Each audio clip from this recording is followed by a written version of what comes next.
मैंने 17 साल की जवान साली की सवारी की थी। मेरी शादी मेरी मर्जी से हुई थी। मेरी बीवी एक खूबसूरत तरीन औरत थी और मेरी साली भी किसी से कम नहीं थी। मेरी शादी को 3 साल हो चुके थे। मेरी बेतकल्फी मेरी साली के साथ काफी ज्यादा थी। मेरा ससुराल बलोच फैमिली से ताल्लुक रखता है। बलोच खानदान की सारी लड़कियां बिल्कुल शेर जैसी सफेद हैं और बहुत ही खूबसूरत और हुसैन हैं। मेरी साली की उम्र उस वक्त 20 साल थी, जबकि मेरी बीवी 22 साल की थी और मेरी अपनी उम्र 28 साल थी। मैं इस वक्त एक कंपनी में बहुत अच्छी नौकरी कर रहा था। कंपनी ने मेरा ट्रांसफर इस्लामाबाद कर दिया था, जहां ना मेरे घर वाले थे और ना ससुराल वाले। दोनों एक ही शहर में रहते थे। मैं अपनी बीवी को लेकर उस घर में शिफ्ट हो गया था। मेरी बीवी का नाम नूरीन था, जबकि मेरी साली का नाम फौजिया था। एक दिन मेरी बीवी ने मुझे बताया कि वो फौजिया को यहाँ बुलवा रही है। वहाँ घर में कुछ मसला है और फौजिया काफी परेशान है। मैंने इस बात को खुश दिली से कबूल कर लिया।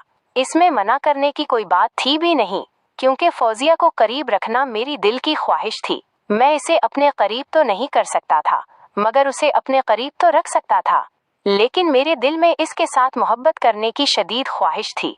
वो ऐसी लड़की थी जिसमें प्यार कोट कोट कर भरा हुआ था। कौन सा पागल दिल नहीं चाहेगा उसके साथ मोहब्बत करने का। मैं भी तो आखिर मर्द था। एक रोटी से पेट कहाँ भरता है। खैर, कुछ दिन बाद फौजिया हमारे घर आ गई। इसके चेहरे की उदासी से मुझे कुछ अंदाजा तो नहीं हुआ, लेकिन ये समझ आ गया कि वाकई कुछ गड़बड़ है। खैर, फौजिया आ गई। अब इसे कुछ दिन यहाँ रहना था। वो मुझसे भी ज्यादा बात नहीं कर रही थी। मैं आपको ये बताना भूल गया कि मेरी बीवी अपना वक्त गुजारने के लिए एक स्कूल में पढ़ा रही थी। पूरा दिन वो अकेली होती थी, इसलिए उसने स्कूल में जॉब लगा ली। वो दिन में वापस घर आ जाती थी। खैर, फौजिया को यहाँ रहते हुए 1 हफ्ता हो गया था।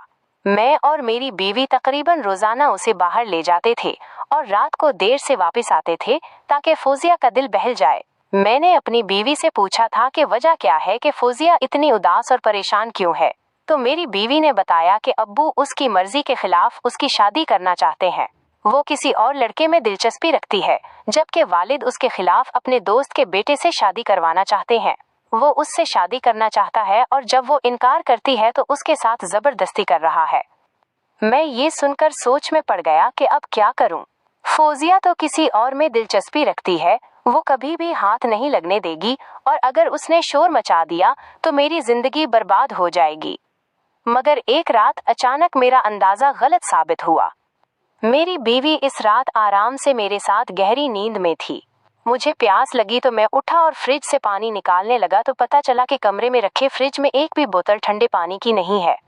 तो मैं कमरे से बाहर गया और किचन के फ्रिज से पानी पीना चाहा। मैं बाहर निकला तो देखा कि किचन के सामने टेलीफोन का स्टैंड था, जहां फौजिया खड़ी किसी से फोन पर बातें कर रही थी।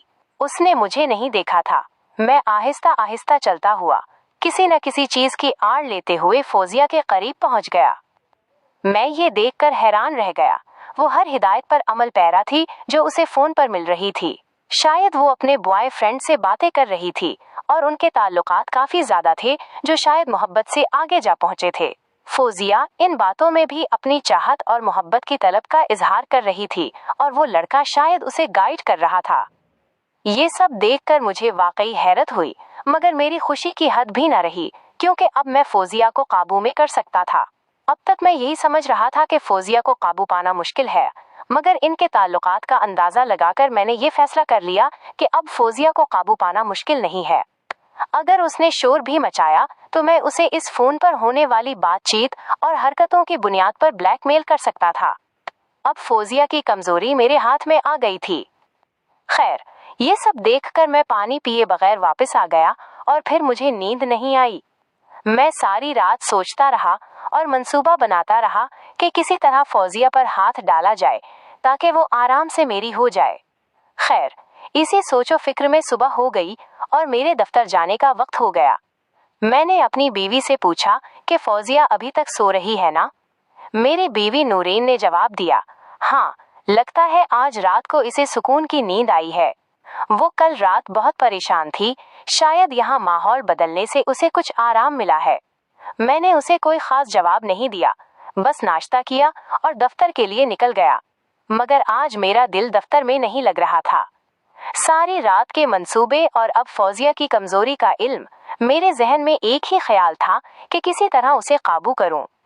मैंने जल्दी से अपना जरूरी काम निपटाया और दोपहर का खाना खाकर बहाना बनाया कि मुझे कुछ जरूरी सामान लेने जाना है, और फौरन दफ्तर से छुट्टी लेकर घर की तरफ रवाना हो गया। मैं जब घर पहुंचा तो दरवाजा अंदर से बंद था। मैंने आहिस्ता से चाबी घुमाई और दबे पांव अंदर दाखिल हुआ। मेरी बीवी तो उस वक्त स्कूल में होगी, इसलिए घर में सिर्फ फौजिया के होने का इम्कान था। मैं सीधा किचन के करीब पहुंचा जहां वो फोन पर बात कर रही थी। मैंने देखा कि किचन के सामने वाले कमरे में जहां फौजिया रहती थी उसका दरवाजा थोड़ा सा खुला हुआ था। मैं दबे पांव इस कमरे के करीब पहुंचा और अंदर झांका। फौजिया अभी तक अपने बिस्तर पर थी और गालिबन सो रही थी। ये देखकर मेरा दिल जोर से धड़कने लगा। मैंने सोचा कि मौका मुनासिब है, नूरीन के आने में अभी वक्त है और फौजिया शायद गहरी नींद में है। मैंने हिम्मत की और खामोशी से कमरे में दाखिल हो गया। कमरा ठंडा था और फौजिया ने हल्का सा कंबल ओढ़ रखा था। मैं आहिस्ता से उसके बिस्तर के करीब गया और बैठ गया। मेरा हाथ खुद ब खुद उसके चेहरे की तरफ बढ़ा। जैसे ही मेरा हाथ उसके रुखसार को छुआ, वो फौरन जाग गई और एक हल्की सी चीख मारकर उठ बैठी। वो हैरत और खौफ से मेरी तरफ देख रही थी। इसकी आंखें बड़ी हो गईं और वो फौरन कंबल को मजबूती से पकड़ लिया। आप यहाँ क्या कर रहे हैं और उस वक्त क्यों आए हैं? इसकी आवाज डर से कांप रही थी। मैंने इसे खामोश रहने का इशारा किया और नर्म आवाज में कहा, श्श, सारा, मैं तुमसे कुछ बात करना चाहता हूँ। तुम डरो मत। मुझे कोई बात नहीं करनी। नूरीन आपी के आने का वक्त हो रहा है, आप यहाँ से जाएं। उसने घबराते हुए कहा। मैंने इसके चेहरे के करीब झुककर आहिस्ता से कहा, रात को तुम जिससे बातें कर रही थी, तुम उससे क्या चाहती हो? मोहब्बत, प्यार और सुकून ही ना? ये सुनकर फौजिया का रंग पीला पड़ गया। वो साकत हो गई और आंखों में मजीद खौफ नजर आने लगा। वो फौरन समझ गई कि मैं क्या कह रहा हूँ। मैंने नरमी मगर पुरातमाद लहजे में कहा, सारा, मुझे सब पता है और परेशान मत हो, मुझे तुम्हारी कमजोरी का भी पता है। मैंने उसके फोन पर होने वाली बातों का हल्का सा जिक्र किया ताकि उसे यकीन हो जाए कि मैंने सब सुना था। उसका एतमाद बिल्कुल टूट चुका था। वो हिचकिचाते हुए बोली, आप मेरे भाई हैं, आप ऐसा क्यों कर रहे हैं? ये सब क्या है?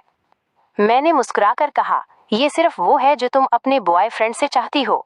देखो, तुम्हारे आपी को आने में अभी घंटा है और मैं तुम्हारा भाई हूँ। मैं तुम्हारी हर ख्वाहिश पूरी कर सकता हूँ और कोई शोर भी नहीं होगा। अगर तुमने चीखने की कोशिश की तो मैं सबको बता दूंगा कि तुम रात को किससे और क्या बातें कर रही थी। फिर तुम्हारे अबू भी तुम्हारी शादी वहां नहीं करवाएंगे जहां तुम चाहती हो। उसके चेहरे पर मायूसी और बेबसी छा गई। कुछ देर खामोशी छाई रही। वो समझ गई थी कि वो मेरे जाल में फंस चुकी है। एक तरफ खानदान की इज्जत और अपनी पसंद की शादी का मामला था और दूसरी तरफ मेरे सामने हथियार डालना था।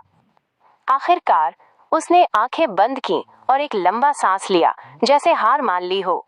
उसके बाद जो हुआ वो मेरी तवक्कुआत से कहीं बढ़कर था।